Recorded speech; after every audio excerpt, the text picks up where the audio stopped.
Olá, seja muito bem-vindo à nossa Escola Bíblica. Este lugar especial onde nos encontramos uns com os outros e com o nosso Deus, através de abrirmos a Sua Palavra e conhecermos a Sua vontade para a nossa vida. Temos tido a oportunidade de estudar vários livros, vários temas e desde o último programa começámos um novo tema. Vamos estudar 2 livros, 2 pessoas maravilhosas, inspiradas por Deus, que tiveram uma tarefa muito especial. Esdras e Neemias.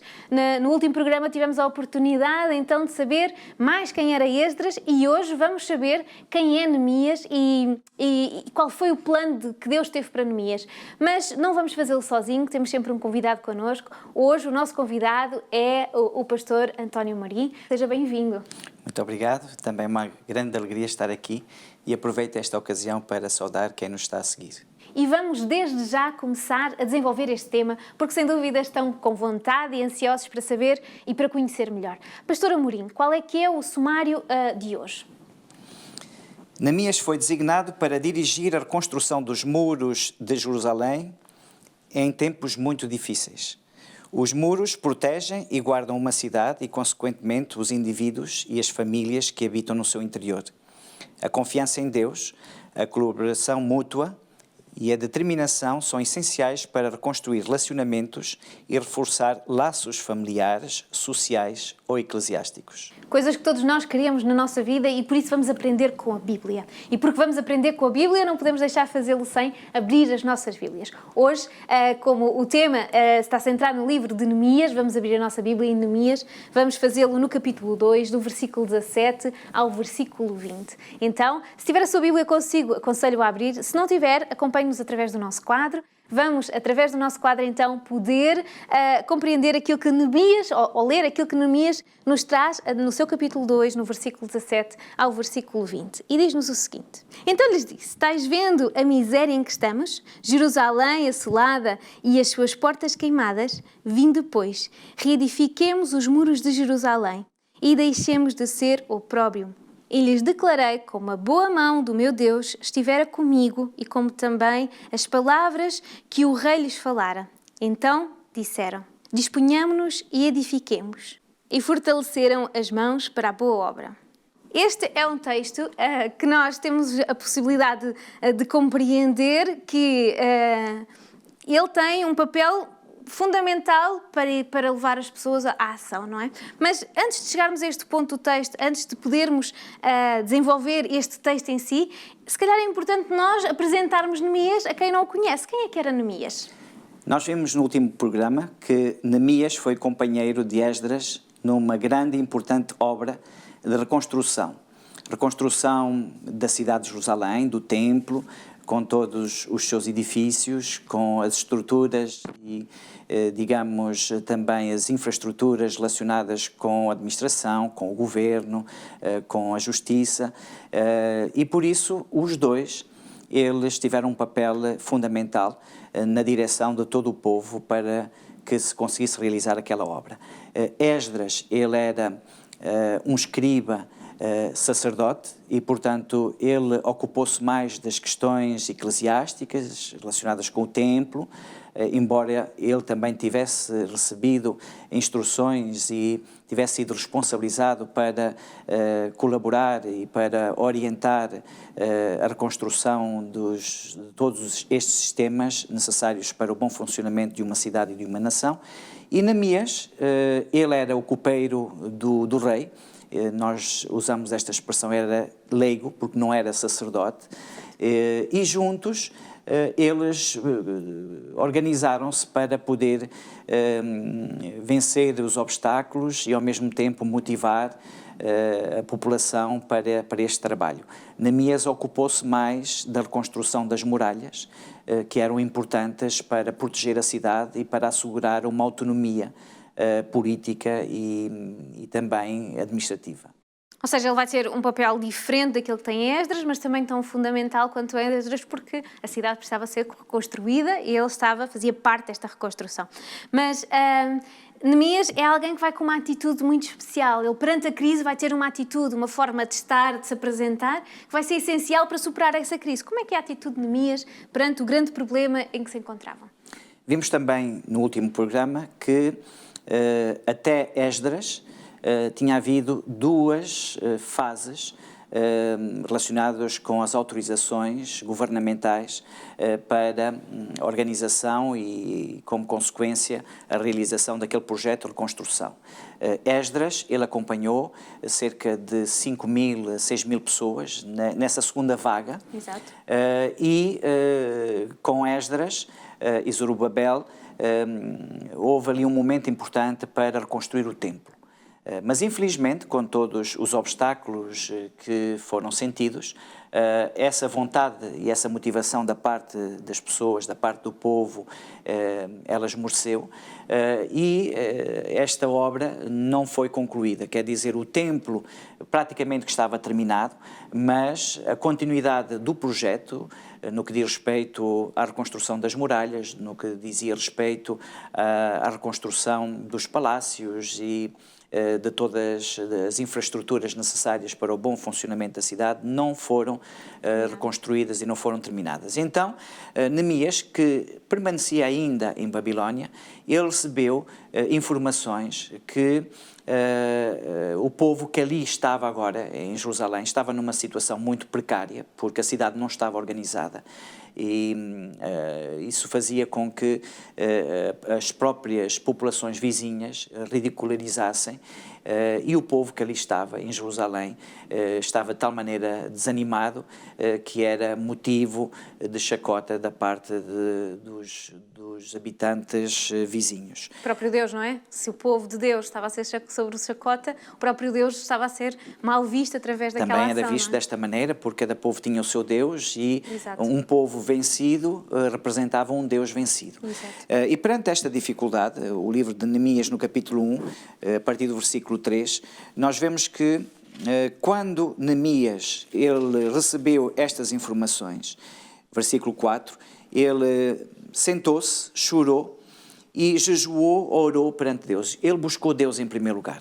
Ele abriu o seu coração a Deus, partilhou com Deus a sua angústia, a sua tristeza e, ao mesmo tempo, ele pediu a Deus que o perdoasse, que perdoasse a nação. E esta oração é muito interessante no versículo 6, e eu leio: estejam, pois, atentos os teus ouvidos e os teus olhos abertos para acudires à oração do teu servo que hoje faço à tua presença dia e noite, pelos filhos de Israel, teus servos, e faço confissão pelos pecados dos filhos de Israel, os quais temos cometido contra ti, pois eu e a casa de meu pai temos pecado.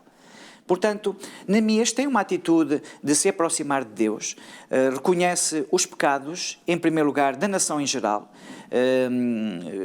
reconhece que aquela situação, em primeiro lugar, dos 70 anos de cativeiro na Babilónia, tinha sido consequência da desobediência, da rebelião dos líderes políticos, dos líderes religiosos, da população, do povo de Deus em geral.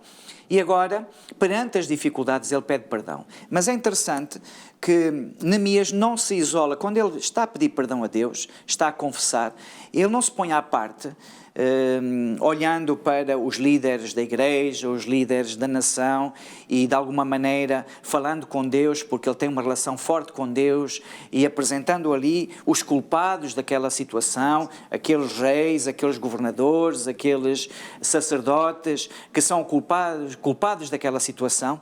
Ele reconhece o problema desses líderes, mas ele reconhece que ele também tem responsabilidades, por isso ele pede também perdão pela sua própria família e por ele próprio. Ele não se afasta daquele grupo dirigente que foi efetivamente responsável há 70 anos atrás. Neemias nem tinha ainda nascido, e esse grupo foi responsável daquela rebelião, mas de alguma maneira ele identifica-se ao povo de Deus, ele identifica-se aos desafios do povo de Deus e ele coloca-se dentro desse povo. De alguma forma ele abraça esse povo que ele ama e ele apresenta-se perante Deus, abraçado a esse povo, pedindo perdão a Deus por esse povo. Ele faz parte desse povo, pedindo a Deus que perdoe as famílias que compõem esse povo e que o perdoe ele próprio, porque ele é parte desse povo. E aqui Neemias vai se apoiar em Deus, vai buscar em primeiro lugar a força de Deus. E é através dessa convicção que chegou o momento que é plano de Deus reconstruir Jerusalém, terminar toda aquela reconstrução, não apenas do templo, mas de todas as estruturas, inclusivamente da muralha à volta da cidade de Jerusalém, que ele se apresenta depois perante o povo. E perante as dificuldades e os obstáculos, é a certeza que Deus está com ele e a busca desta presença e da força de Deus que lhe dá ânimo, que lhe dá certeza que, visto que é um plano de Deus, ele vai para a frente. Exato, ele vai com essa atitude, mas encontra pessoas que se calhar não estão com a mesma atitude que ele. Por isso ele tem que ir com uma abordagem especial para motivar aquelas pessoas, aquele plano que é o plano de Deus e que ele tinha no coração dele, a certeza que Deus estava a mandar fazer, mas ele vai e vai ter que motivar essas pessoas. Como é que vai ser essa abordagem de motivação àqueles que já se encontram em Jerusalém e que possivelmente estão desanimados e tinham desistido, não é? Neemias era o copeiro-mor, era o responsável pelos copeiros que serviam o rei Artaxerxes. Em primeiro lugar, visto que ele tinha acesso à presença do rei e de alguma forma ele tinha um relacionamento com o rei, ele vai exprimir ao rei, ao imperador, as suas preocupações e também os seus anseios. E ele não tem, depois de orar, depois de se apoiar em Deus, ele não tem qualquer problema em solicitar o favor do rei, solicitar as autorizações necessárias da parte do rei, mas também fundos, recursos necessários. Aqui é interessante que o rei não é um elemento do povo de Deus, é um rei pagão, é um governador, e Neemias, ele vai recorrer à ajuda desse rei. E ele tem a certeza que Deus está a agir através daquele rei. E ele obtém o que ele pediu. Ele obtém as autorizações, obtém os recursos necessários. E com essa experiência ele vai se dirigir ao povo, vai partilhar como evidência da presença de Deus, vai partilhar esse relacionamento e o que ele obteve dessa conversa com o rei e vai motivar, e lemos no capítulo 2 de Neemias, versículo 17, então lhes disse, estais vendo a miséria em que estamos, Jerusalém assolada, as suas portas queimadas, vinde, pois, e reedifiquemos os muros de Jerusalém e deixemos de ser opróbrio.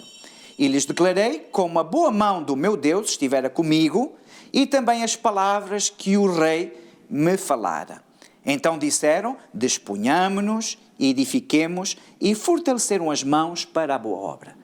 Ele motivou através do seu testemunho, através das evidências da ação de Deus, através da sua confiança no plano de Deus, ele desafiou o povo, motivou o povo, conduziu o povo também, em primeiro lugar, a Deus e, em segundo lugar, a reconhecer que Deus está ao leme, Deus está a dirigir as coisas. E o povo reagiu de uma forma fantástica.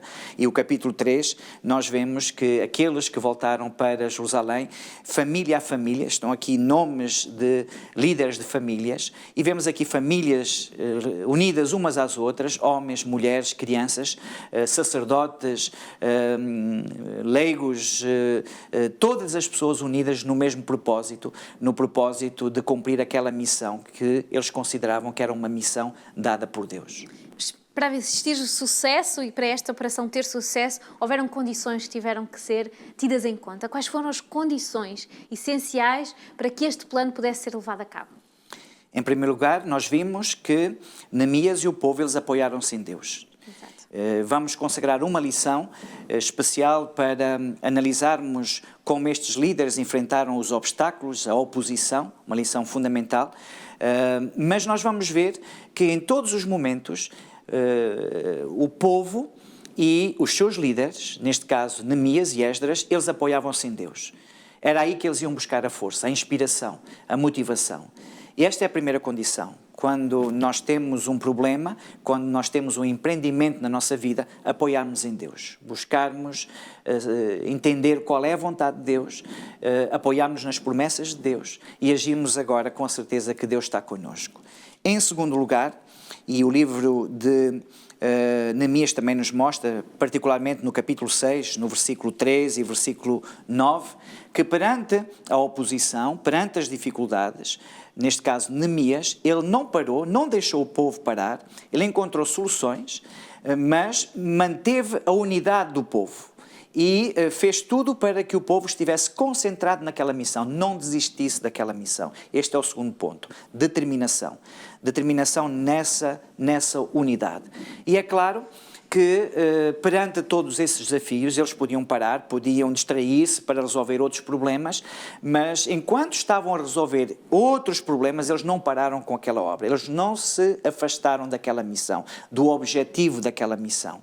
Portanto, são 3 condições fundamentais. Primeiro, apoiarmos-nos em Deus. Segundo, mantermos a unidade das pessoas que estão envolvidas nessa missão. E terceiro lugar, estar focado no objetivo e não parar, não desistir, não afrouxar a nível da dedicação, da força e da crença também que vamos conseguir realizar este objetivo. Neemias capítulo 6, versículo 15, diz-nos que apesar dos obstáculos, aquelas muralhas foram reconstruídas num tempo recorde de 52 dias. 52 dias. Não chegou a 3 meses. E aqui é-nos dado a garantia que só foi possível por estes 3 elementos. Poder de Deus, proteção de Deus, primeiro elemento, a unidade no mesmo propósito da missão, segundo elemento, e a determinação, não parar, não desistir perante os obstáculos. Podemos ver e podemos retirar, mas nós vamos fazer uma coisa muito mais importante agora. O que nós agora vamos fazer é agarrar toda esta informação deste momento especial que Neemias viveu e vamos aplicá-los à nossa vida. Como é que nós, hoje, no final deste encontro nesta escola bíblica, podemos aprender fazendo? Os relacionamentos são dinâmicos, com altos e baixos. E o mesmo se passa com os nossos sonhos, os nossos empreendimentos, os nossos projetos de vida. A vontade de reconstruir relacionamentos quebrados, ela é importante para nós podermos ter sempre a certeza que a nossa vida está em construção, assim também como a vida dos nossos relacionamentos familiares, profissionais e até mesmo a nível da igreja também está em reconstrução, a nível da família, da igreja, da sociedade em geral. E o exemplo de Neemias encoraja-nos também quando nós temos um problema no nosso relacionamento, seja num grupo mais pequenino, como, por exemplo, o relacionamento conjugal ou familiar, relacionado com os filhos, os pais. Um grupo mediano, como, por exemplo, uma igreja. Um grupo mais vasto, como uma sociedade, onde nós estamos inseridos. Quando nós temos problemas e é necessário reconstruir relacionamentos, somos encorajados também, primeiro, a buscar Deus em oração, a confiar em Deus, buscar a força de Deus, a proteção de Deus, a inspiração de Deus. Em segundo lugar, mantermos uma unidade com as pessoas que estão à nossa volta, as pessoas que fazem parte da nossa família, que fazem parte da nossa igreja, que fazem parte da nossa sociedade, dentro da medida do possível, mas pelo menos individualmente termos essa intenção de manter essa unidade.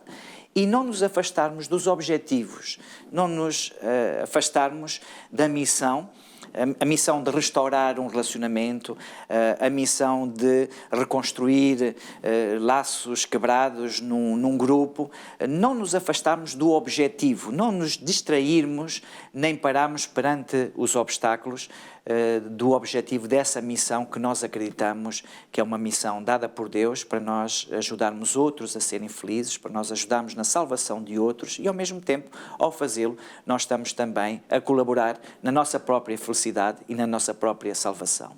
E com estes conselhos maravilhosos terminamos então o programa de hoje. Tivemos a oportunidade de compreender que com Neemias Deus lhe mostrou que não devemos desistir, que temos a força do Senhor ao nosso lado com o objetivo de superar as crises que temos à nossa volta. Tivemos estes conselhos maravilhosos, mas eu acredito que o livro de Neemias e o livro de Esdras têm muitos mais conselhos para a nossa vida e para a nossa relação com Deus. Queremos contar consigo, queremos poder continuar a estudar a palavra de Deus consigo, por isso encontramos-nos já no próximo programa. Até lá!